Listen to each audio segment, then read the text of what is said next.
नमस्कार साथियों, स्वागत है आप सभी का आज के इस नए वीडियो में। ये वीडियो आप सभी शिक्षा मित्र साथियों के लिए बेहद ही महत्वपूर्ण होने वाली है। वर्तमान की कुछ खबरें जो कि प्रॉपर तरीके से इस वीडियो के माध्यम से आप सभी के बीच में साझा करेंगे। सभी साथियों से एक अपील है, इस वीडियो को आप पूरा देखें। चैनल को अभी तक आपने सब्सक्राइब नहीं किया है, कर लें। अब चलते हैं अपडेट पर। आवाज दूर तक पहुंचानी चाहिए, जिससे कि सरकार को ये लगे कि यदि हमने इन लोगों की बात नहीं मानी तो यहाँ भी कुछ ऐसा हो सकता है कि हम फिर जिस तरह से बीजेपी सरकार पिछले 14 वर्षों में 14 वर्षों के वनवास के बाद आई थी, हो सकता है अब की बार 28 वर्ष के वनवास के बाद आए।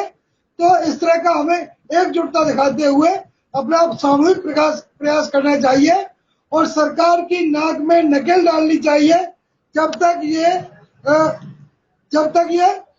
चुनाव नहीं होते। हमें रोजाना सरकार से आग्रह करना चाहिए, हमने विनय करनी चाहिए, क्योंकि यदि हम रोजाना रोएंगे, यदि रोजाना सरकार से मांगेंगे और साथ ही साथ ये भी धमकी देंगे कि यदि आपने हमारी मांगे नहीं सुनी, यदि आपने हमारा कार्य नहीं किया तो इसका परिणाम हम आपको 2024 के चुनाव में दिखा देंगे।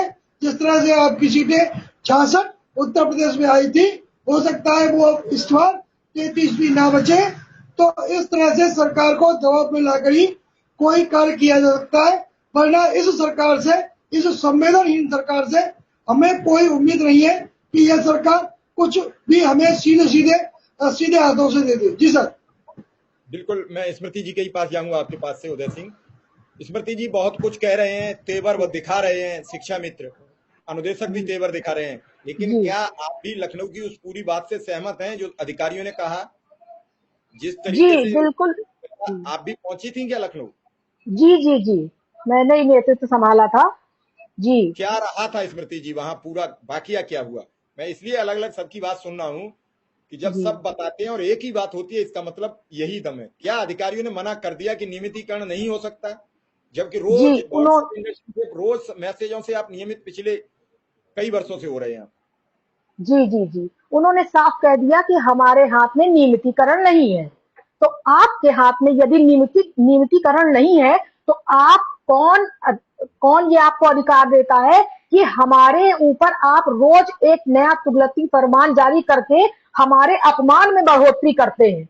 हमारे सम्मान, हमारे वेतन में तो आपकी बढ़ोतरी नहीं होती, तो हमारा अपमान में बढ़ोतरी करने का अधिकार आपको कौन दे देता है? जब हमको आप उतना वेतन नहीं दे रहे हैं तो उससे दुगना काम क्यों करवा रहे हैं? और ये जो शिक्षक है, आसान हो जाता है इनको ये कहना कि ये कार्रवाई होगी, आदेश आया है। ये क्या बात है जी? तो अब एक तरह से पैसे से ज्यादा अब सम्मान की लड़ाई हो गई है। इतना अपमान महसूस होता है। जी, हम बताएं, 2013 में जब हमारी नियुक्ति हुई थी तो हम गर्व से कहते थे कि हम अनुदेशक है, क्योंकि ये नियम था कि 2-4 साल बाद जो संविदा कर्मी है वो नियमित हो जाएंगे। हम गर्व से कहते थे कि हम अनुदेशक हैं। आज 10 साल बीतने पर और वहीं के वहीं पड़े रहने पर पड़े हैं हम। आज शर्म आती है बताने में कि हम अनुदेशक हैं। जब हम टैक्सी में जाते हैं, इनके लोग के पास तो 1 लाख वालों के पास तो गाड़ी है, समय से फुर्र से निकल देते हैं। हम तो टैक्सी वाले से रोज लड़ाई झगड़ा करते हैं। वो कहता है कि मैडम जी आज 10 रुपया बढ़ गया। 3,000 वाले से कंपैरिजन क्यों करती हैं अपना? 3,000 जी वाले से 300 वाला कैसे भिड़ सकता है? जी बिल्कुल। रोज मिलते हो और आपको जी महज 300 मिलते हैं, तो आपको भिड़ना जी भी तो नहीं बनता है।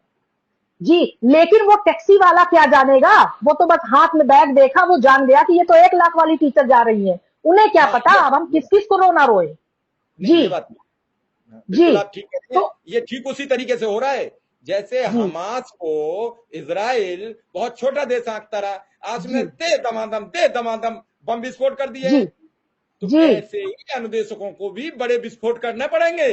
बड़ी जी बात बिल्कुल सोचनी बिल्कुल। पड़ेगी, खुल के सामने जी आना पड़ेगा, अपना जी अस्तित्व दिखाना पड़ेगा। जी, और यही हम सबसे इस मंच से अपील करना चाहते हैं। इसके लिए तो मैं आपको बहुत बहुत धन्यवाद दूंगी कि आपने हमारी आवाज को उठाया और एक ऐसा मंच दिया कि जहां पर हम बोल सके। नहीं तो हमारी कोई बात सुनने के लिए भी नहीं सुनने को तैयार होता है। आप इसके लिए बहुत बहुत धन्यवाद है आपको देते हैं। और हमने जैसे कि पहले कहा कि अनुदेशक और शिक्षा मित्र इस विभाग की रीढ़ बन गए हैं। रीढ़, उनके बिना कोई भी विद्यालय चल नहीं सकता है, टिक नहीं सकता है। अगर सारे